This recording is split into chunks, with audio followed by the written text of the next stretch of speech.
Good morning children, this is Sudharani. Now we are going to learn the third chapter, that is transportation, the circulatory system.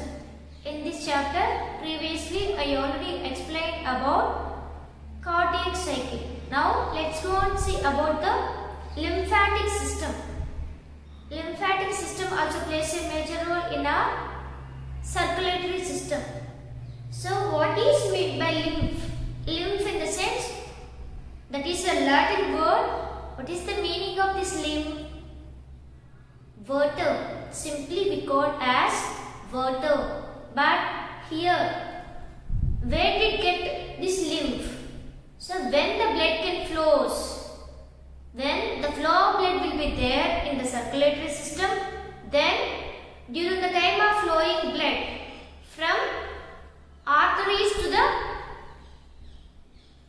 blood capillaries, we already know the pathway. What is that? The oxygenated blood will collecting from the heart by these arteries, and these arteries are connected to the blood capillaries. So while pumping of the blood from these arteries to the blood capillaries, then some amount of fluid can flow back from this blood. Some solid materials, solid substances, and then some amount of fluid can flow back from this blood. That the remaining fluid we call as lymph or fluid tissue. Tissue fluid. Understood children? What is that? Tissue fluid. Then what happens generally when you are traveling longer distances in a bus, then you are sitting only in a seat, you did not move anywhere, then tomorrow morning just you have to observe your legs. Then what did you observe? Your legs become somewhat swelling and become weight, that is due to the accumulation of lymph. And there is no proper blood circulation. So due to this reason, that situation we call as edema. What is that? Edema. Accumulation of lymph is called edema. And again, after while walking, again when you can start walking, then again the blood circulation will take place. Then we are free from that swelling of legs. That is edema. So I already said that lymph in the sense a tissue fluid, that is a substance while when the blood can flow from the arteries to the blood capillaries, when they can reach the tissues of the body, then some amount of some fluid can send flow out from these tissues. Along with this fluid, some solid particles also can send. That fluid we call as tissue fluid. So here, then what happened? When the tissue fluid will come out, again this tissue fluid can enter into the bloodstream. Again it is connected to the bloodstream. Already we know the composition of blood. So many solid particles are there, blood cells are there. So, but here the lymph is a fluid substance. It becomes just like a water in nature. So this lymph also can mix with the blood, and it is also can participate in circulation process. Understood children? So when the lymph can enter into the blood capillaries, it can enter into the bloodstream. And the remaining fluid will be there, no? That remaining fluid can enter into the venules. Venules in the sense, these are a group of venules are connected to the vein. These veins will collect the deoxygenated blood from different parts of the body, no? So the remaining tissue fluid can be enter into the venules, and then these venules are collecting this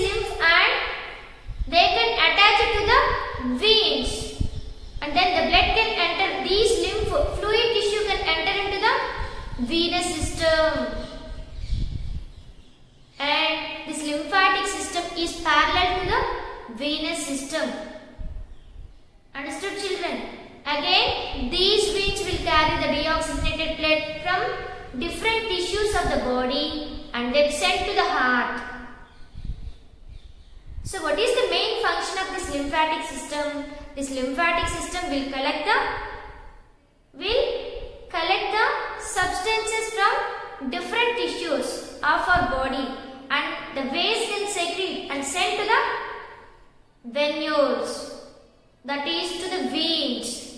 Here two different processes are there. One is the lymph can enter into the bloodstream, that is one way, and the remaining lymph can enter into the venules. The tissue fluid can enter into the venules. These venules are connected to the veins, that is venous system. Understood, children?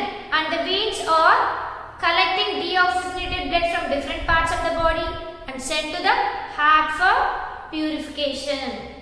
This is about lymphatic system.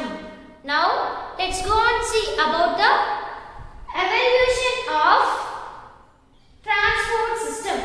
So different, not only higher organisms, even lower organisms also have to participate in this transport system. What are those?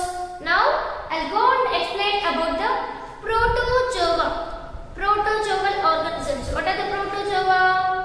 Amoeba and paramecium are the protozoal organisms, and they can participate. How they can transport their substances? How they can get energy? That is by the process of Brownian movement. Brownian movement in the sense, amoeba is a unicellular organism, and with the help of pseudopodia they will collect the food, and then through the diffusion process, respiration process and the digestion process will take place. But so here what happened? Protoplasm plays a major role to supply oxygen and all the nutrients to the entire body. That process we call as Brownian movement. Protoplasm in the sense a fluid portion present in the cell, that is, in other words, what we call as cytoplasm. Understood, children? So the cytoplasm only helps to transport the nutrients and oxygen to the entire body. That process we call as Brownian movement. The Brownian movement takes place in this unicellular organisms, that is amoeba. And next, let's go and see one more organism, that is parazoans. The best example for these parazoans are hydra, sponges. So these sponges, the entire body. In other words, what we call them? These are these parazoans, in other words, called as Polyphera. These are under the phylum Polyphera. Sponges are classified under the phylum, that is Polyphera. So here, how they can transport the substances? They have flagella. Flagella in the sense a locomotory organ. So here they can live in seawater now. Salt water helps to provide current. When the flagella can beat, when these sponges can beat itself, that is flagella can beat itself, then it produce its own current. With the help of the current, the nutrients, the food can supply to the entire body. Like that, they will get, each and every cell can receive the nutrients and then oxygen. That is about the protozoans. The next one is parazoans, and the next one is cnidarians. The best example for these cnidarians are hydra.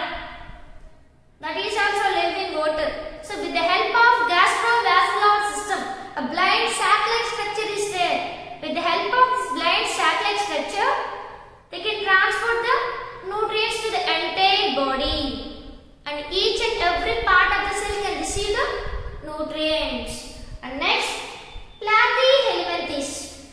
Flatworms are the best example for these platyhelminthes. So here they have highly branched digestive system. So when the food can digest completely, these nutrients can directly released into the entire body. Like that, here the nutrients can supplied by after completion of the digestive system only, direct process. There is no bloodstream. This is in case of platyhelminthes. That is the best example for these platyhelminthes or flatworms. And the next one is annelids, earthworms, leeches. How they can transport the nutrients? What is the process that going on there? Pulsatile vessels are there. These pulsatile vessels plays a major role to transport the substances.